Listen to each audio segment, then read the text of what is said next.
নমস্কার। Arogyam health care পুরুলিয়ার তরফ থেকে আমি ডক্টর পঙ্কজ সিংহানিয়া।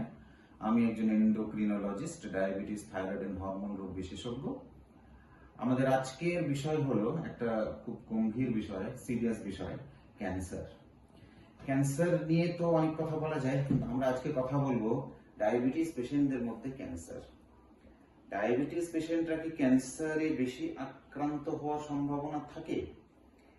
আমরা দেখেছি এটা নিয়ে অনেক প্রশ্ন থাকে পেশেন্টদের ক্ষেত্রে, তার বাড়ির লোক এর প্রশ্ন থাকে, কারণ আমরা অনেক ডায়াবেটিস পেশেন্টকে অনেক রকম ক্যান্সারে ভুগতে দেখেছি। এটা ঘটনা, এটা এবং সত্যি যে ডায়াবেটিসে কিন্তু কিছু কিছু ক্যান্সার বাড়ার প্রবণতা থাকে।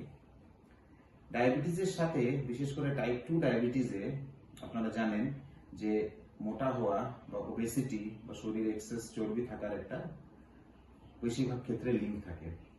তাই ওখান থেকে যদি আমরা এটাকে অ্যাটাচ করি, তাহলে লিভারের ক্যান্সার, প্যানক্রিয়াটিক বা অগ্নাশয়ের cancer, breast cancer, endometrial cancer বা জরায়ুর ক্যান্সার, এগুলো কিন্তু ডায়াবেটিস রোগীর বেশি হওয়ার সম্ভাবনা থাকে। এছাড়াও কিডনির ক্যান্সার, মূত্রের থলিতে ক্যান্সার, প্রস্টেট, পুরুষদের মধ্যে প্রস্টেট ক্যান্সার এর সম্ভাবনাও কিন্তু ডায়াবেটিস রোগীদের ক্ষেত্রে বেশি থাকে।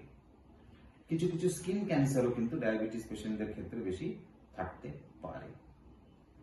এছাড়াও নানান রকম ইনফেকশন ডায়াবেটিস পেশেন্টদের ক্ষেত্রে হয়, এবং একটা ক্রনিক ইনফেকশন বা সবসময় চলা একটা ইনফেকশনের জন্য অনেক ক্ষেত্রে দেখা গেছে যে একটা মিউটেশন হতে পারে, চেঞ্জ কিছু আসতে পারে আমাদের আমাদের জিনের মধ্যে, আমাদের ক্রোমোজোমের মধ্যে, যেটাও কিন্তু ক্যান্সারের কারণ হতে পারে, খুব কম।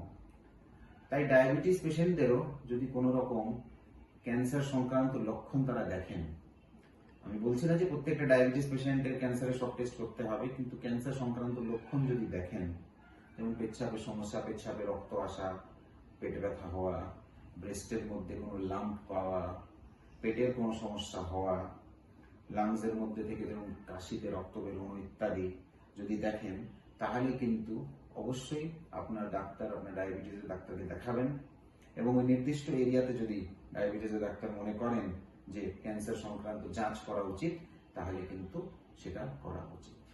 ধন্যবাদ।